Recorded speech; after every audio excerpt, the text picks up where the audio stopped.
Labadiena, brangus mano kanalo žiūrovai. Ir vėl aš Kristina, šiandieną esu kartu su jumis savo virtuvėlėje ir kviečiu kartu išsikepti nerealiai skanų, minkštą, purų pyragą su moliūgais. Ruduo, moliūgų metas, mes gal ir patys jau auginam, o jeigu ne, tai be abejo galime nusipirkti parduotuvėje skanių moliūgų ir išsikepti nerealiai skanų pyragą. Brangūs žiūrovai, visi reikalingi ingredientai šios skanaus pyrago yra surašyti po video aprašyme. O mums reikės moliūgų, kiaušinių, druskos, vanilinio cukraus, aliejaus, paprasto cukraus, miltų ir kepimo miltelių ir viskas. Ir tik su šiais keliais ingredientais mes įsikepsime labai skanų pyragą. Kai kepu vieną normą, vienoje normai reikia tik tai 300 gramų moliūgų, visas tas kiekis tešlos masė telpa puikiai į 20 cm skersmens formą. Tai gali būti apvali, pailga, bet aš visuomet kepu dvigubą normą, kadangi pyragas išeina be galo skanus ir jisai greitai susivalgo, tad visuomet kepu dvigubą normą. Dvigubą normą man pareina į 3 nedidelės formas, kurių skersmuo yra 18 cm. Pyragą kepu 180 laipsnių temperatūroje, viršus apačia ventiliatorius, ventiliatorių jungti nebūtinai ir kepa, jeigu vieną normą, apie 20 minučių. Jeigu darom dvigubą ir norime sudėti didesnę skardą, tai gali būti 26 cm, tuomet pyragas išeis aukštesnis ir gali kepti ilgiau. Tiesiog reikės tikrinti po 20 minučių su mediniu pagaliuku ir pyragas iškepęs. Ir ką mums pirmiausia reikia padaryti, tai pasiruošti moliūgą, nusilupti, išimti vidurius ir susitarkuoti. Tarka pas mane tokia vidutinė, nei pati smulkiausia, nei pati stambiausia. Visą moliūgą pas mane 600 gramų, nepamirškite, darau dvigubą normą, kad po to nereikėtų jums stebėtis ir rašyti, kad receptūra vienokia, o produktų pas mane žymiai daugiau. Tiesiog dar kartą pasakau, norma yra dviguba. Sumušu kiaušinius, įdedu druską, cukrų, vanilinį cukrų ir rankinio mikserio pagalba viską reikia gerai išmaišyti iki tol, kol masė pasidarys puri. Nes jeigu pramaišysime ir masė nebus puri, tai mūsų pyragas nebus toks purus ir skanus. Galima, žinoma, tai pasidaryti ir stacionariu mikseriu, o jeigu neturite nei to, nei ano, galima tai daryti ir šluotele, bet reikės ilgai pavargti, kol masė bus puresnė nei buvo pradžioje.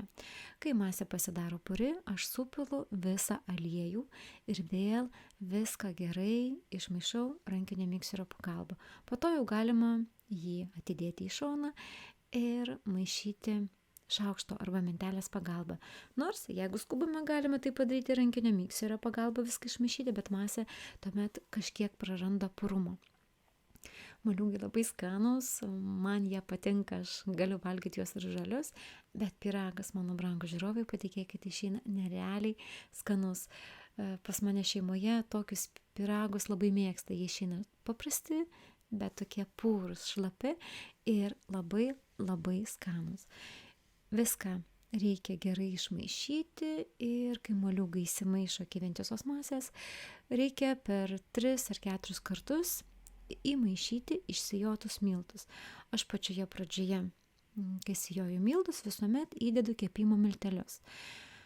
Visą tai išmaišau mentelės pagalba, kaip ir minėjau, tai galima padaryti ir rankiniu mikseriu. Kai pradedu gaminti pyragą, aš visuomet pirmiausia įjungiu orkaitę, kad man baigus maišyti tešlą, aš iš karto galėčiau dėti į įkaitusią orkaitę. Brangus mano žiūrovai, jeigu jums patinka mano video receptai, nepagailėkite uždėti laiko, pakomentuoti, prenumeruoti mano kanalą ir mano receptais pasidalinti su draugais. Ačiū mano brangus žiūrovai, kad visuomet esate kartu. Štai tokia masė turi išeiti, gan tirštoka. Jeigu jūsų masė yra skystesnė, dadėkite miltų, nes miltai pas visus yra skirtingi. Kepimo formas būtinai išklokime kepimo popieriumi ir dėsime kepti, žinoma tada, kai bus sudėta tešla. Pas mane dvigubą normą, dar kartą pakartoju, ir aš dvigubą normą padalinu į 3 daugmaž lygias dalis ir dėsime kepti. Galima dėti truputėlį ir daugiau masės į kepimo formą, bet tuomet pyragas keps ilgiau, o aš noriu būtent įsitekti per 20 minučių, kadangi visuomet turiu ribotą laiką. Kai pyragas iškepa, štai taip, mediniu pagaliuku patikrinu, ar jisai iškepęs, kraštus atsargiai atlaisvinu, tai yra peilio pagalba ar vendelės pagalba, štai taip apeinu ratu, kad man pyragas gražiai atšoktų nuo kraštų, kai aš apversiu. Pyragą visuomet aušinu, arba pyragą, arba biskvitą aušinu ant grotelių. Štai taip apvertusi ir nuėmusi kepimo formą. Kai formą nuėmu, žinoma, lieka kepimo popierius, jį taip pat reikia nuimti, kad mūsų pyragas arba biskvitas tolygiai ir greičiau atvėstų.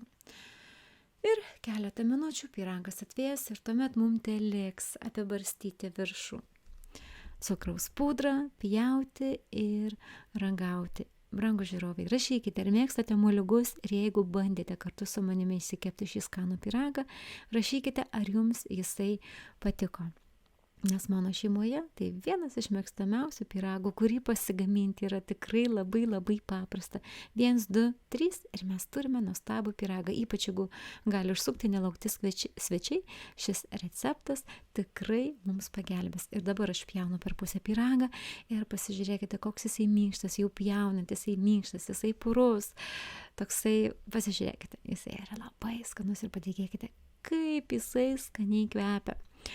Toks nedidelis pyragėlis susivalgo labai labai greitai. Tad rekomenduoju išsikepti 2 normą, ypač jeigu turite didesnę šeimą. Skanaus!